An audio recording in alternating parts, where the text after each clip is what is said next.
Here I have ZTE Blade V10 Vita, and today I'm going to show you how to wipe cache from this device. So first of all, you have to turn your device, and after it turns off completely, what you have to do is to connect it to the charger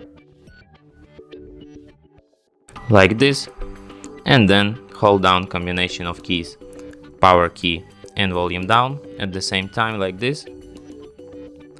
After the screen turns on, you can release power key and keep holding volume down. When you're in this kind of menu, you can disconnect USB cable.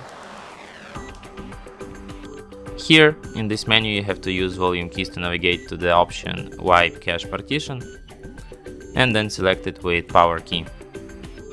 And then confirm this operation by selecting Yes. And after you see the message Cache Wipe Complete, you can select the first option Reboot System Now to restart your device. And it will be restarted as usual.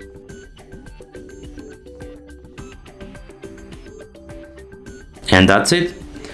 Thanks for watching. If you find this tutorial useful, don't forget to hit that like button and subscribe to our channel.